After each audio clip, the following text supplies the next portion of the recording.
So you want to get rich just by pushing the button. Everybody's doing it, right? They're getting yachts and private jets and stacks of greenbacks. And you're thinking, I want in too. Crypto's the ticket to get to the good life. Well, before you hit that transfer button, let me tell you a little story. A tale from history that just might sound familiar. Because once you see the connection, you'll realize that cryptocurrency isn't just intangible. It's like buying fresh air. Fresh air. Back in the early 1920s, there was a man named Charles Ponzi. Yeah, that Ponzi. The guy's so notorious that they named a whole scam after him. If Ponzi were alive today, he'd see Bitcoin and go, wait, you're telling me people volunteered for this? Cryptocurrency would make Mr. Ponzi blush. Let's break it down. How Ponzi worked his magic, why his house of cards came crashing down, and why Bitcoin is just the same con game wrapped in digital glitter. Charles Ponzi wasn't just a scammer, he was a visionary of deceit. In 1919, he stumbled onto international reply coupons. Fancy name, right? Basically, they were postage vouchers you could buy cheap in one country and redeem for more value in another. It was a real opportunity for profit if you wanted to do all the hard work. But Charles, work wasn't in his vocabulary. He was pretty much a hustler from the beginning. Instead, he promised people a 50% return on their investment in just 45 days. 50%. That kind of deal makes a lottery ticket look like a savings bond. People lined up around the block to hand him their money, convinced they had struck gold. But here's the catch. Ponzi wasn't making money off reply coupons. He barely even bought them. Instead, he was robbing Peter to pay Paul, using new investors' money to pay off the old ones. In other words, he wasn't making any real profits. He was just shuffling money around to make it look like everyone was getting rich. It was a classic pyramid scheme dressed up in a fancy suit. And for a while it worked. As long as people kept throwing him cash, everyone got paid. But, spoiler alert, that just couldn't last.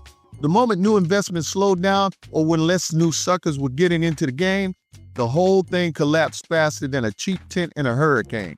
By the end, Ponzi owed millions and left thousands of people broke and bitter. And what happened to Charles? Brother man went to prison, of course. Mr. Slick spent years behind bars and died penniless. Yeah, the guy who promised everyone riches couldn't even afford a decent funeral. Now, let's fast forward 100 years to Bitcoin. Ah, so glittery, so pretty, ain't it? It's got a shiny new wrapper.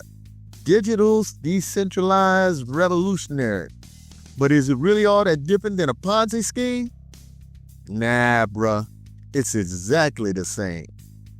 Bitcoin's not tied to any product or backed by a government. Its value is, well, whatever people think it is today. Yeah, I'm serious and I'm being real.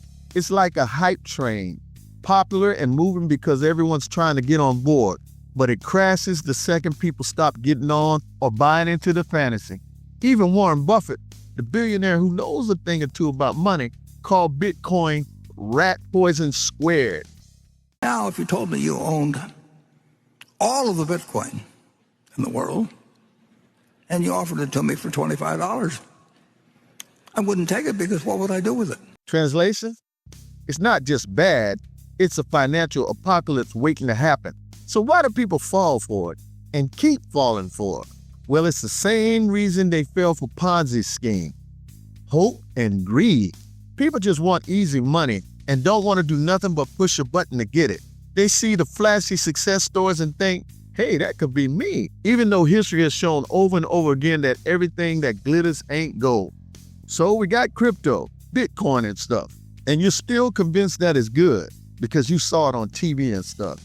But here's the thing, those early Bitcoin adopters, the ones mining coins in their garages, the early birds, they cashed out a long time ago. Now they're laughing all the way to the bank while everyone scrambles to buy in at sky-high prices. I remember back in the day having some Home Depot stock. I bought it at $57 a share when a family member had recently bought it at $32. I was young and dumb and I thought, wow, I gotta give me some of that. That's a big jump. It's gotta keep on going up. Man, that stock split and I was ticked off and gave up and forgot about it. 20 years later, I look and see it's now $300 a share. Now, I wanted to hold on to it and wait for it to go higher, but now as a grown man, I said to myself, man, please, I better go ahead and dump this right now and take the earnings while I can. So I did. I couldn't believe that people were now buying this at $300 a share. Well, of course, that didn't last long because it split again and left suckers holding the bag. That's just how it works. And Bitcoin is no different, except they ain't no Home Depot where you might have a rebound. And let's talk about Bitcoin regulation, or lack thereof. Ponzi got busted because the scheme wasn't regulated. Y'all know that, right? Bitcoin, still in Wild West territory. Sure, some governments are trying to tame it, but most keep it at arm's length.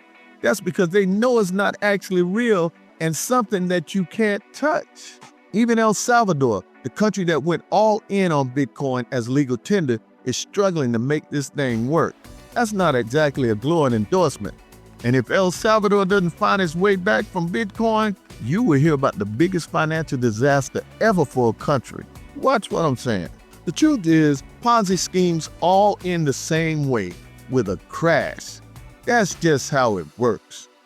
When new money stops flowing, when people stop believing, when too many people want to cash out at the same time, the system just crumbles.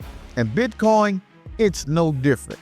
It's just going on a lot longer because you got a lot of young people that think they can just make some easy money. We've already seen major crypto collapses, FTX and Terra Luna. Hey, those weren't just flukes.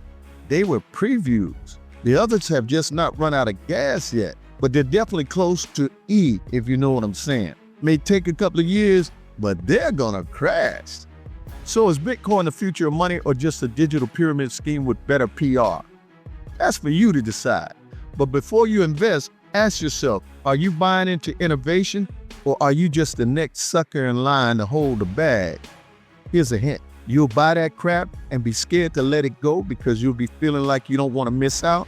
Meanwhile, that will be just enough time for the pumpers to skip town and leave you crying that everything you had went into the cloud, so to speak. Man, don't fall for it. Y'all subscribe to the Money Mindset channel for the truth that'll keep your wallet safe and your dreams grounded in reality.